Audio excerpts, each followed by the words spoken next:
Social learning theory says that all behavior is learned in much the same way, and that criminal behavior, like other forms of behavior, is also learned.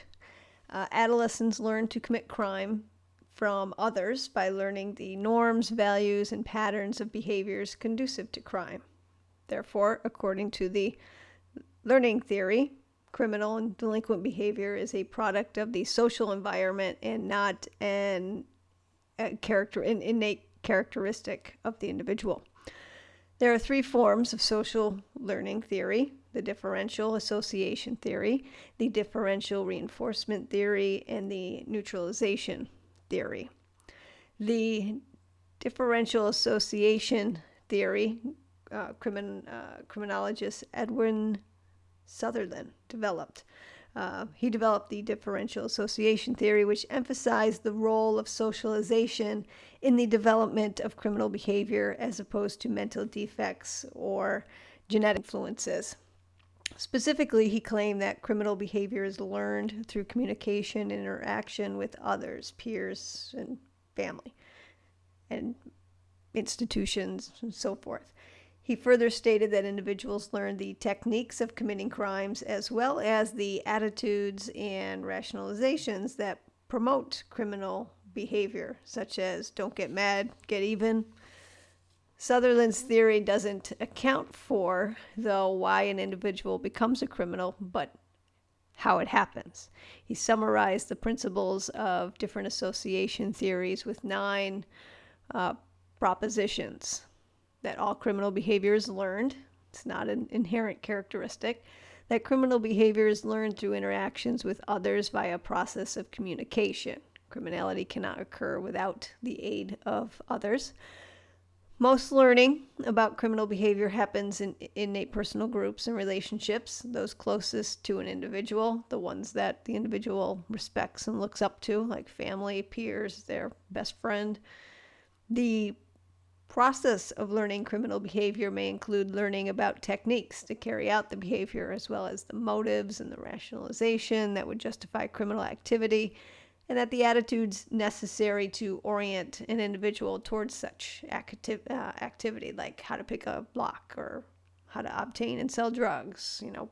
The why we're going to do this. The direction of motives and drives towards criminal behavior is learned through the interpretation of legal codes in one's geographical area as favorable or unfavorable. This is the learning the social attitudes and cultural norms in one's particular area, such as like marijuana. In some areas it's viewed as being legal, and in others illegal. Number 6, when the number of favorable interpretations that support violating the law outweigh the unfavorable interpretations that don't, an individual will choose to become a criminal. Number 7, all differential associations aren't equal. They can vary in frequency, intensity, priority, and duration.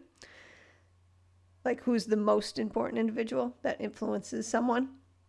A parent would more outweigh than a distant cousin, or someone that you've only known for a month versus your best friend you've known for years. Number 8, the process of learning criminal behaviors through interactions with others relies on the same mechanisms that are used in learning about any other behavior. And number 9, criminal behavior could be an expression of generalized needs and values, but they don't explain the behavior because non-criminal behavior expresses the same needs and values, meaning that motives for the criminal behavior cannot logically be the same for conventional behavior. For example, going out and stealing money from someone for the motive of needing money, because working harder or getting a job is likely to produce the same result. Rather, learning deviant norms through others with a learned attitude or definitions favorable to criminality is what produces the illegal behavior. Differential association takes a social psychological approach to explain how an individual becomes a criminal. The theory poses that an individual will engage in criminal behavior when the definitions that favor violating the law exceed those that don't. Definitions in favor of violating the law could be specific. For example, this store is insured. If I steal these items, it's a victimless crime. Definitions can also be more general, as in, this is public land, so I have the right to do whatever I want on it. These definitions motivate and justify criminal activity. Meanwhile, definitions unfavorable to violating the law push back against these notions. Such definitions can include stealing is immoral, or violating the law is always wrong. The individual is also likely to put different weight on the definitions they are presented in their environment. These differences depend on the frequency with which a given definition is encountered, how early in life a definition was first presented, and how much one values the relationship with the individual presenting the definition. While the individual is most likely to be influenced by definitions provided by friends and family members, learning can also occur at school and through the media. For example, the media often romanticizes criminals. If an individual favors stories of, mafia kingpins, such as TV shows like The Sopranos or the Godfather films, the exposure to this media may impact the individual's learning because it includes some messages that favor breaking the law. If an individual focuses on these messages, they could contribute to an individual's choice to engage in criminal behavior. In addition, even if an individual has the inclination to commit a crime, they would have the skills necessary. They must have the skills necessary to do so. And these skills could be complex or more challenging to learn, like those involved in computer hacking, or more easily accessible, like stealing goods from a store. Differential association theory was a game changer in the field of criminology. However, the theory has been criticized for failing to take into account individual differences into account.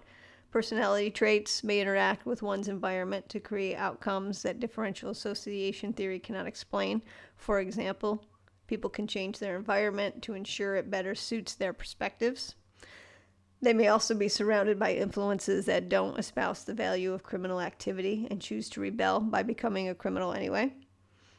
People are independent, individually motivated beings. As a result, they may not learn to become criminals in the ways differential association predicts. So those are just some of the critiques. Another theory is differential reinforcement theory. Differential reinforcement means that different behaviors have different probabilities of being reinforced. We are more likely to engage in behaviors with the highest probabilities of reinforcement. Reinforcements can be positive or they can be negative.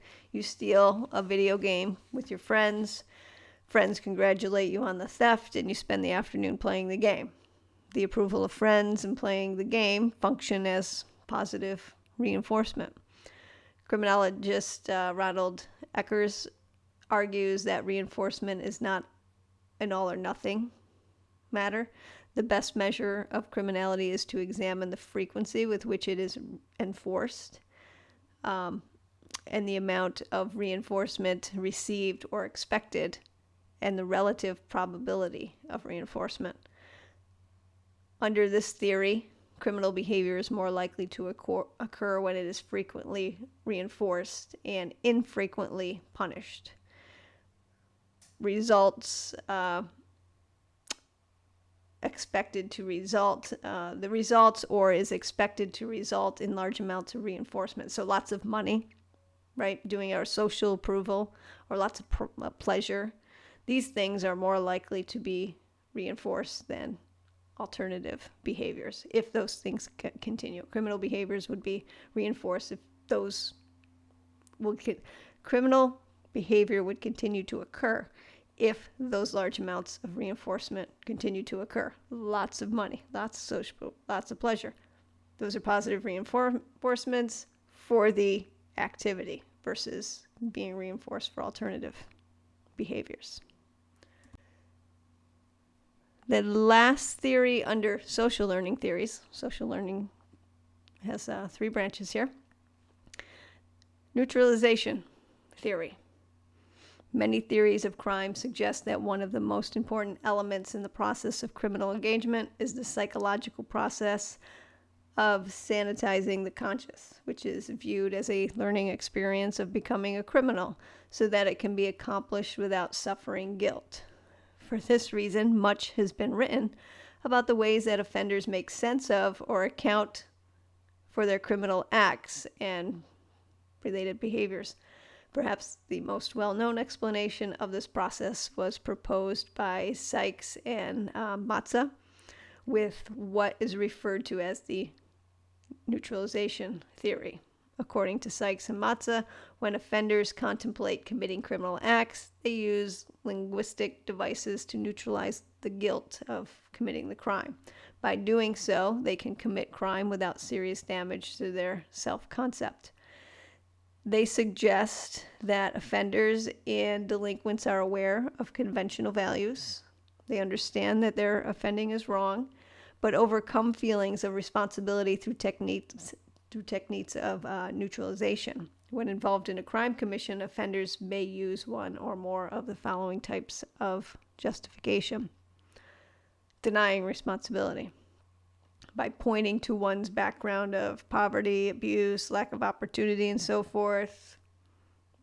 Example, the trouble I get into isn't my fault, right? It's because I'm poor, or it's because I don't have this opportunity. Denying injury by explaining how insurance companies, for example, cover their losses. Claims that everybody does it, or that the specific victim could afford it. These fall into the category. Example, they're so rich they'll never miss it. That's the code, the linguistic code they use, what they tell themselves. Condemning the condemners by asserting that authorities are corrupt or responsible for their own victimization. Offenders may also claim that society has made them into what they are and must now suffer the consequences. So, for example, they're worse than we are. They're all on the take. Appeals to the higher loyalties, as in defense of one's family honor, gang, significant other, or neighborhood.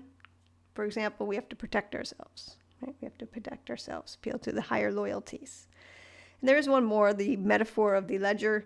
It's not in the book, where individuals feel entitled to indulge in misbehavior because they feel that they have accrued credits in the past for good behavior. So they claim that everybody does it, meaning that the behavior in question is not really deviant, because everybody does it. I got one more. Claim of entitlement, by which a person reasons that he or she has special privileges, which makes the behavior in question acceptable. So that's another couple of extra neutralization techniques. And Matza went on to suggest that criminals and delinquents tend to drift into crime when available techniques of neutralization combine with weak or ineffective values supported by society. In effect, he states the delinquent or criminal drifts between criminal and conventional action, choosing whichever is more expedient at the time. By employing techniques of neutralization, they need not be fully alienated from the larger society. When opportunities of crime present themselves, such techniques provide an effective way of overcoming feelings of guilt and of allowing for ease of action. So let's evaluate these learning theories. We just completed covering the various views under the social learning theory. There was differential association theory, the differential reinforcement theory, and the neutralization theory. And the social learning theory is just one of the social process theories.